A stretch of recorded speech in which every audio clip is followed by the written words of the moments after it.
Esta tarde de viernes saludamos con mucho gusto a Carlos Bravo, analista político, columnista, colaborador de nuestro espacio. ¿Cómo te va, Carlos? ¿Qué hubo, Enrique? ¿Cómo estás? Muy buenas tardes a ti y a tu auditorio. Pues regresando de Los Ángeles ayer, por cierto, el vuelo era para 3 horas y acabamos en 8:30 ahí sobrevolando la Ciudad de México por el mal tiempo.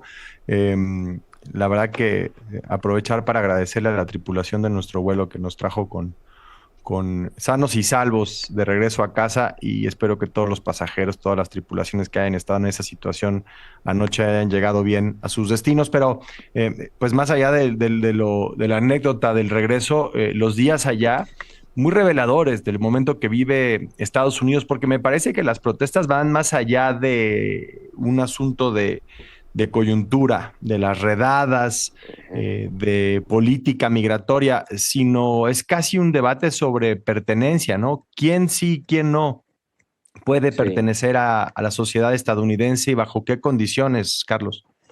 Fíjate que me encanta que lo enmarques así, porque justo me das pie para comentar algo que he estado pensando mucho durante estos días y que no había podido de alguna manera como articular. Y es un poco la reacción mexicana, en la opinión pública mexicana en particular, frente a todo esto que está pasando, bueno, en Los Ángeles y ya más en general en Estados Unidos.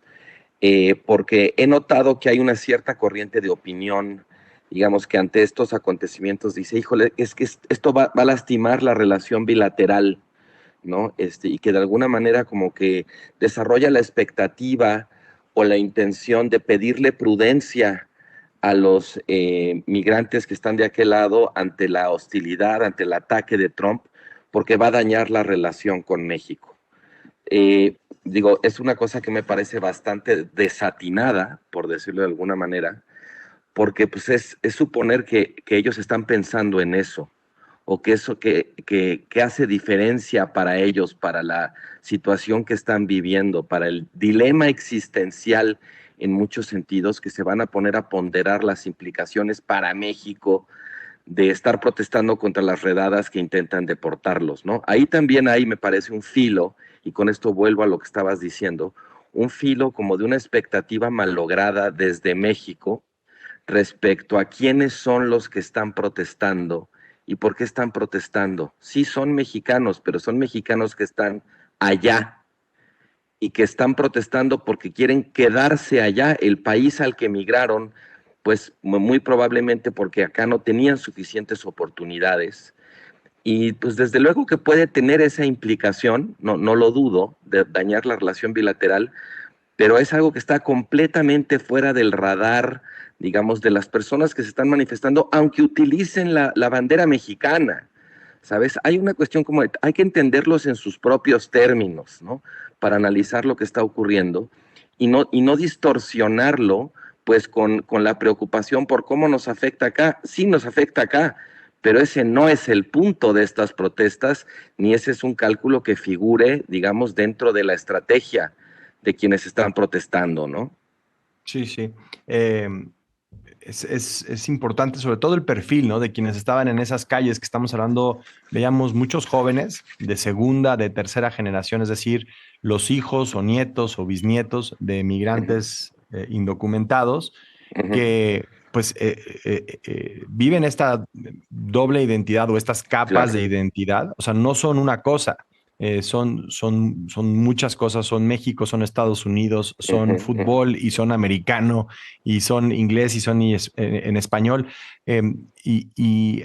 Parece que hay esta como condicionalidad de Uh-huh, asimilarte eh, o sea, encajando en una narrativa uh-huh. o eres un extraño y aquí no perteneces y funciona de los dos lados también. O sea, Exacto. no son lo suficientemente mexicanos cuando vienen a México y nunca son lo suficientemente estadounidenses cuando están allá.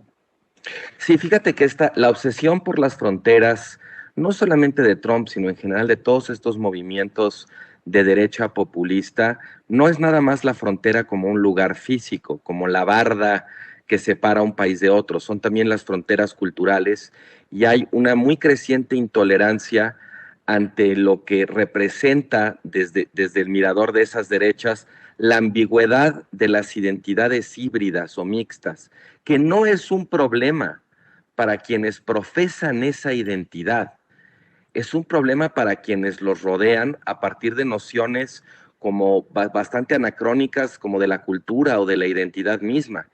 O sea, de alguna manera aquí me parece que lo que vemos es una intolerancia ante el hecho de que se pueda ser mexicano-americano o que se pueda hablar en español en las calles de una de las principales ciudades de Estados Unidos, ¿no? O que incluso quienes están allá, digamos, en una situación como indocumentados, pues digan, a lo mejor no tengo los papeles, pero ustedes me están dando trabajo, yo estoy generando riqueza acá.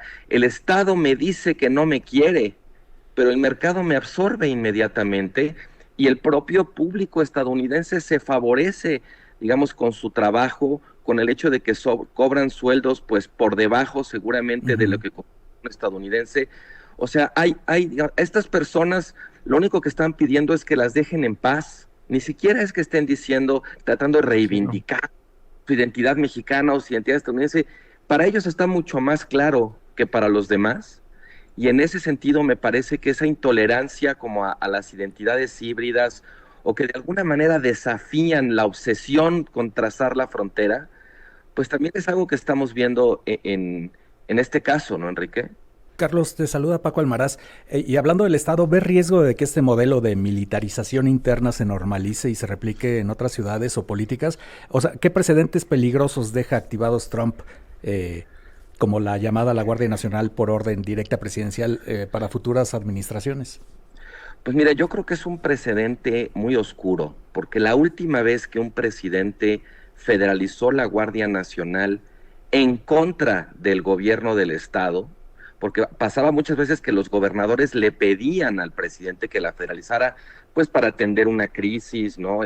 Un desastre natural, etcétera, pero siempre era en coordinación entre el gobierno federal y el gobierno del Estado. La última vez que había ocurrido que el gobierno federal, digamos, interviene con la Guardia Nacional y ya con, digamos, con el ejército de esta manera en contra no solamente de quienes están protestando, sino de la propia voluntad del gobierno del Estado.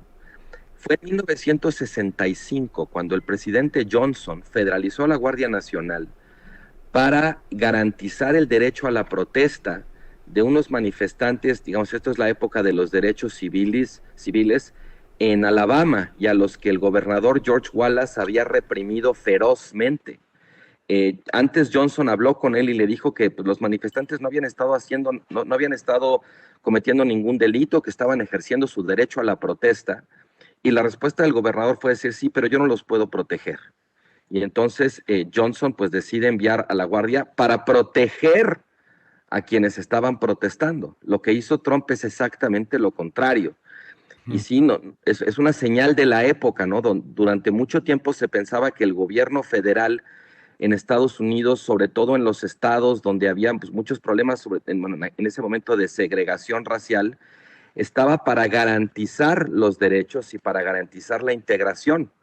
Y bueno, pues apretamos el botón, digamos, décadas después, y el gobierno federal está haciendo exactamente lo contrario. Yo creo que sí es un hecho que deja un muy mal precedente. Creo que se puede multiplicar en otras ciudades, no porque esté funcionando en términos de restaurar el orden, porque no, al contrario, creo que es una provocación, pero sí porque puede estar funcionando para que Donald Trump genere esa impresión de caos, que además no es cierto. Ni siquiera en Los Ángeles, digamos, pasaron cosas que permitieran decir que la ciudad estaba fuera de control, ¿no? Lo que pasa es que, bueno, pues muchas veces los medios de comunicación, donde hay fuego, donde hay sangre, pues concentran la mirada y la impresión que se genera es la del caos absoluto, pero para nada era así.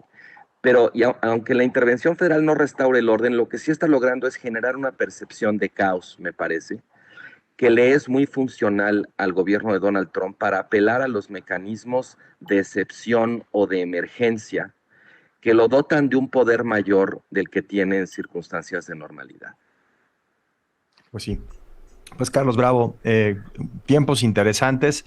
Me parece que estamos frente a un verano de esos calientes y lo digo pensando no solo en lo que sucede en Estados Unidos, sino en lo que vemos hoy alrededor del mundo. Espero equivocarme y espero que las cosas vayan destensándose, pero la verdad es que veo pocas avenidas para que eso se logre. Te agradecemos como siempre estos minutos en tiempo real. Un fuerte abrazo. Al contrario, gracias a ustedes. Buenas tardes al auditorio.